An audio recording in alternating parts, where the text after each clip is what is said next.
Washington's organized retail crime unit is successful. Shalonda Daniels' alleged shopping sprees will be a thing of the past, all as video of her supposed crimes go viral. I've seen this kind of stuff elsewhere, and it's just appalling, to be honest. Daniel is only the second person to ever face prosecution by the retail crime unit, a 10-person task force that started just this past July with members arresting and prosecuting the state's worst crooks, all of it as retail theft skyrockets. It hurts us because when they steal stuff, our prices go up.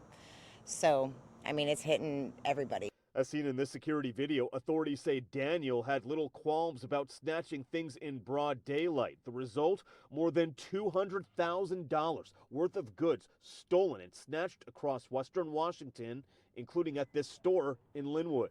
As like a working person that comes and spends, my hard-earned money and then just think people get away with it, it's just kind of messed up. Who thinks that you can just go in places and take all the stuff you want? Like, that's not real. It's not appropriate. If convicted, Daniel faces up to a decade in jail. Her trial date is still being decided. Yeah, and this wasn't the worst spot that was hit. A theater, 21 of their cars parked in their lot were actually vandalized as well. And surveillance video from there shows it all went down in about 8 minutes. Patrons walked out of the theater and found a trail of destruction. I'm like, honestly. You can hear the frustration. This same scene played out 69 times in Federal Way from around 8:30 Saturday night into the wee hours of Sunday morning. These photos from Federal Way police capture the damage at just 2 of 7 locations hit. It began here at Dumas Bay Center. The community theater was in the middle of a production. It's just really frustrating that it's senseless vandalism, because from what I understand, nothing really got stolen. She said at intermission they noticed a few cars with smashed out windows. When they were done counting, 21 cars damaged. We had 6 actors who, are basically now paying to be in our shows because they have to pay for the windows. Bill Tidwell was aghast. He's been visiting the Dumas Center for 40 years. That hurts me so to have that.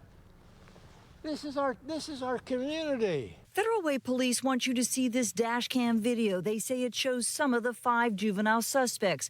Cars in 3 church parking lots, including this Ukrainian church, were hit. Same goes with 17 cars at the Commons Mall and more. My question is, why is this happening? What can we do to prevent it? Federal Way's mayor says he knows the reason. Everybody knows this. They know they cannot be pursued. He blames the state's pursuit law, preventing officers from pursuing suspects in stolen property cases. Police say they found the suspects parked at a McDonald's, but they took off and that officers could not legally give chase because of the law. The word is out. The word is out. If you want to commit a crime in this region, steal a car and then use that stolen car to commit robbery, vehicle prowl, vehicle damage, burglary, whatever you want. The police chief so incensed that he fired off a letter to state leaders asking them to modify the pursuit law. He said in 36 plus years as a police officer, he has never seen criminals as emboldened as they are today. It is too late, though, I have to say, for this session in the legislature to file something new. They'll have to wait until the next session. That's the very latest from Federal Way. I'm Michelle Esteban, KOMO News. I've had people come in and just take things and try to run out. Sandy Lou Haler of Sandy Lou Boutique near the Seattle waterfront now keeps her door locked following a busted front door and stolen merchandise. Do you believe there should be more accountability for repeat offenders? Oh, absolutely. I mean, I think that's a real problem.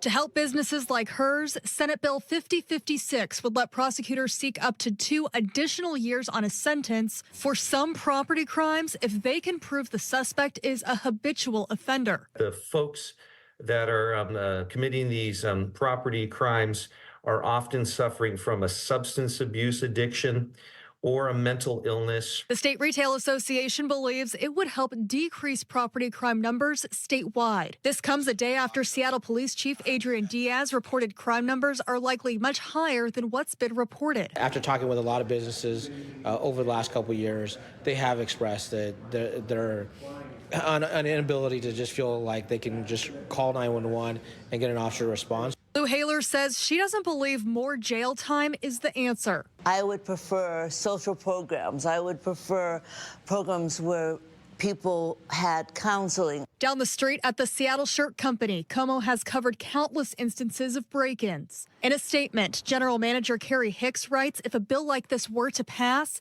it would show that crimes against small businesses cannot be tolerated and that employees and customers are being seen and valued again. Reporting in Seattle, Jackie Kent, KOMO News.